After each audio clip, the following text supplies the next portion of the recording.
Good morning again. On my way to work again. I originally had a day of vacation scheduled for today. It's my day off on Monday, so thought I'd have a 3-day weekend. But then I ended up taking a day last week. Had a 4-day weekend.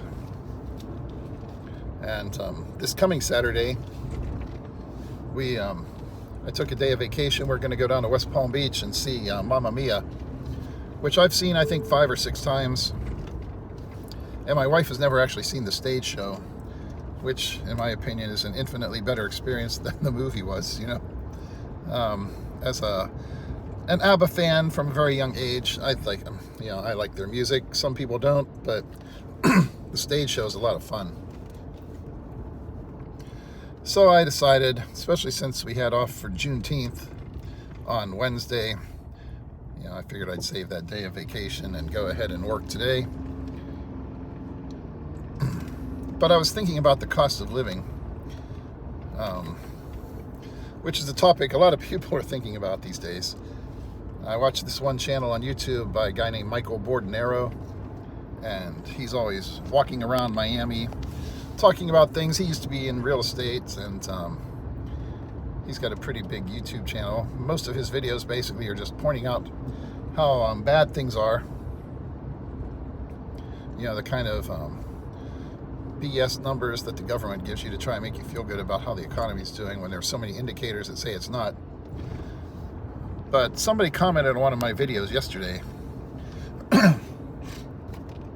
about their plans to move over to the Philippines and build a house, and how basically over the next 5 years, let me accelerate here to try and see if I can make this light. Over the next 5 years, basically retirees are going to be screwed here in America, which is for sure true.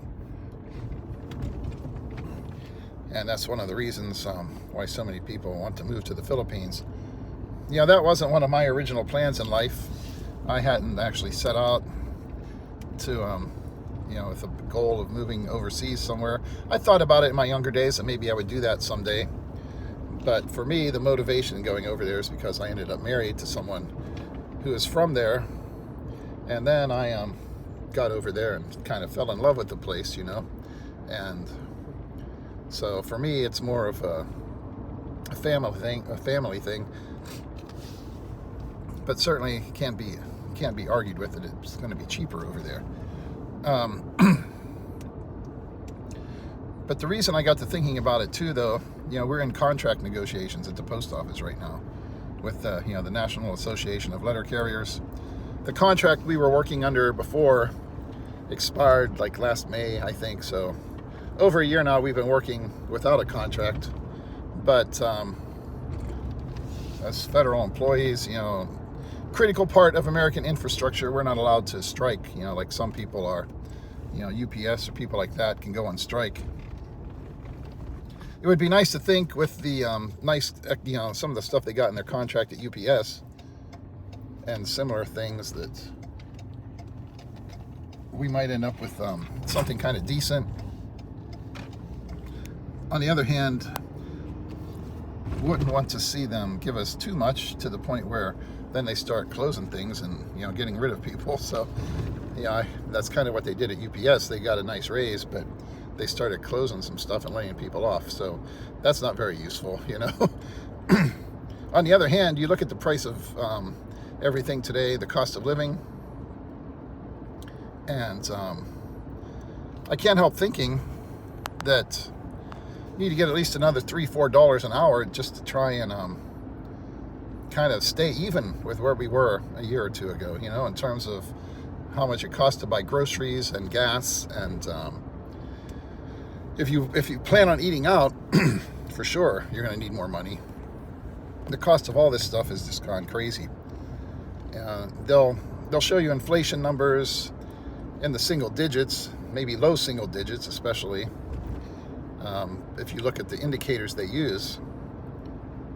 But when you go out to the grocery store to buy stuff, so many things are 20, 30, 40, 50% more than what they were before. So, you know, it's not like 3%, 4% inflation. When people want to give you a cost of living adjustment, though, they use numbers that make it seem like, oh, it's not that bad. But if all you get is those kind of cost of living adjustments based on what their official inflation numbers are, you're just going to keep going backwards, which is what's happened to a lot of people. And a lot of people aren't even getting raises, you know. Of course, you've got some places like in California where they try to solve the problem by mandating that people get paid, you know, like 20 bucks an hour in fast food places. And then you got places just going out of business. So once again, did it really help them, you know? Sorry, man, these allergies have been bad the last couple of days. I don't know why exactly. Something must be blooming around here that's not so much fun.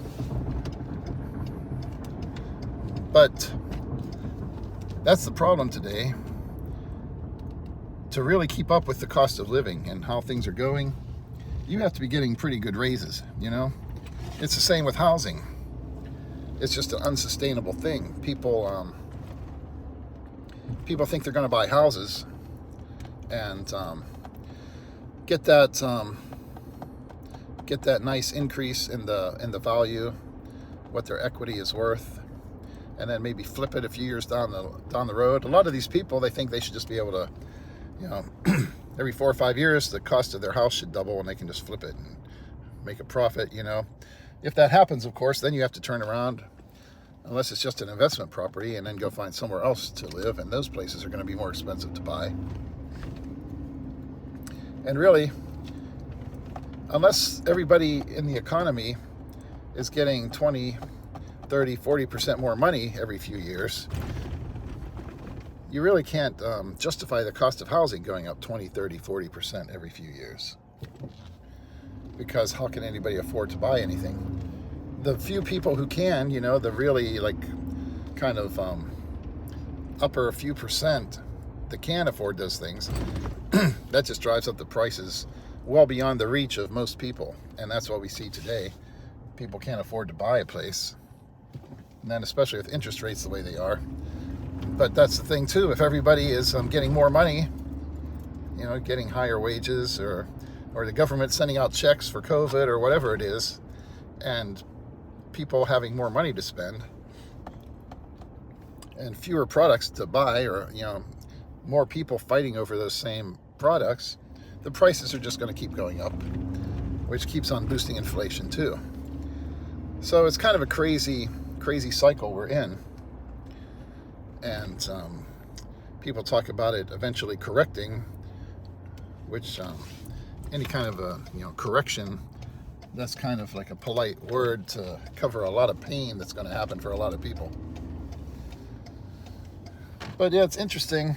I don't know, I think our contract at the post office, they pushed it back a while back, I think, going into arbitration. And maybe sometime, I think around the end of this month, it's supposed to be, you know, going into arbitration and people getting something done eventually, hopefully. But it'll be interesting. I assume it'll be maybe a 4-year contract, the term.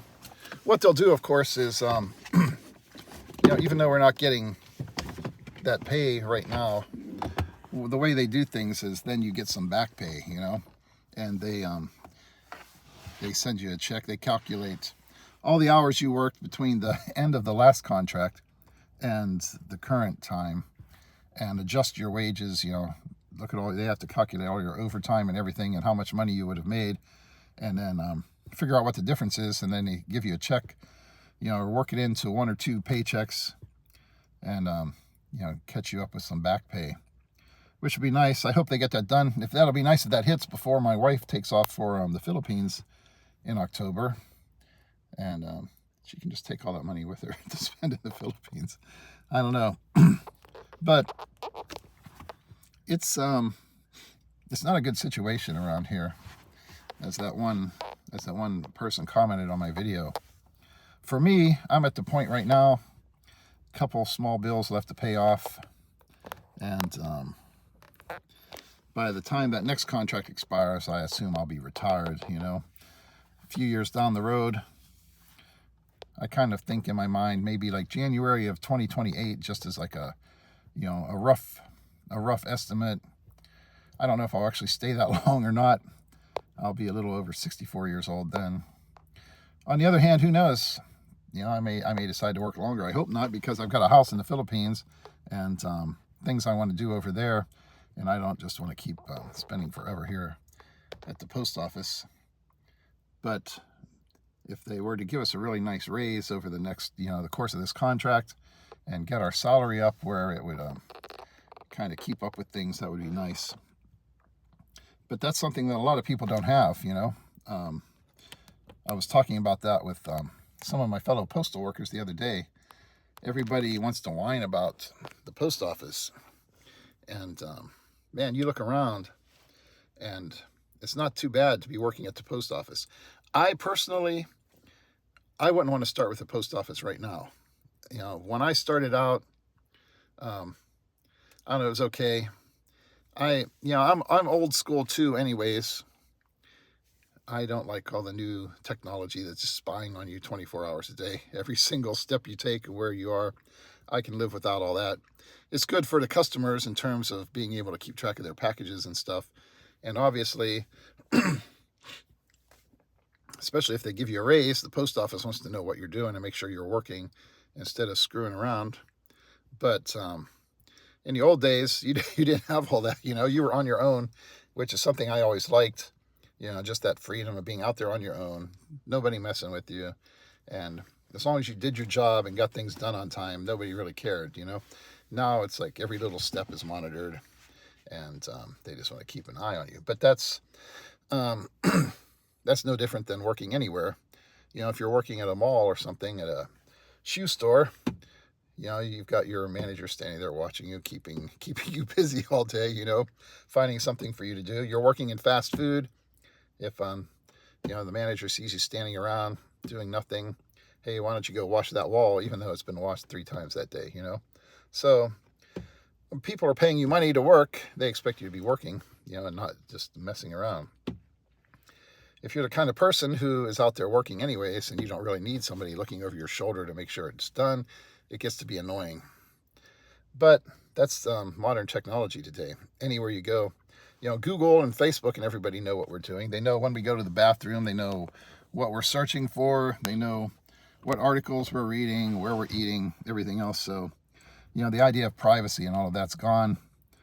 But that's another thing too that makes the thought of retirement even more appealing to someone like me who started out when we didn't have to deal with all those kind of things, But the post office, I've always said I don't want to retire until I know I'm going to be okay and be set and not have to worry about things. Especially as you get older, a lot of people, I think, retired and they thought, well, if I need to, I'll go back to work and I can make some more money. These days, it's just not that easy to get back into the workforce. And especially if you're in your 60s, when there's all these people running around who are, in their 20s and 30s with master's degrees and stuff that can't find a job and are working for a minimum wage somewhere, there's not much incentive to go, hire a bunch of like 60-year-olds to come back into the workforce. Even if you have a really good work ethic and so forth, you're retired, you're an old person, they don't know if you're going to, keel over and die unexpectedly in the middle of your shift. And you can't have that. So a lot of these people, I think, that retired before and thought that maybe if they need to, they'll get back into the workforce and supplement their retirement. Once you're full retirement age, like 67, you can work as many hours as you want, make as much extra money as you want. But, how many people want to hire somebody who's 67 years old, unless you've got some incredibly unique skills or knowledge that they can't get somewhere else. So it's if you are going to retire, you need to make sure you can make it without having to worry about going back to work someday. But that's one nice thing about the post office is that you're making good money, you got good benefits, vacation, sick leave and stuff, and basically you've got a level of job security that you just don't have in most places. Unless you go out and kill somebody or whatever, you're not getting fired. You know, as long as you're showing up at the office and doing your job every day, you basically can stay there as long as you want. You know, I've known people that were there until they were like 75 or 80. So can't complain. Can't complain about my years at the post office. It will be interesting to see what happens with the new contract. Like I say, I'm planning to head to the Philippines within the next few years probably. So we'll see what happens. Anyways, about time to go in there and get at it again. But that just got me thinking about that, the guy's comment yesterday on my video. You know, it's retirement and the cost of living and everything here in America right now. It's crazy. It's really crazy. Things are getting more expensive in the Philippines too, but you know, compared to over here, it's just not the same. And to be able to go somewhere where you can make your retirement savings, so your pension or Social Security, whatever, go a lot farther and not have to worry about making your bills every month, it's a pretty appealing thought.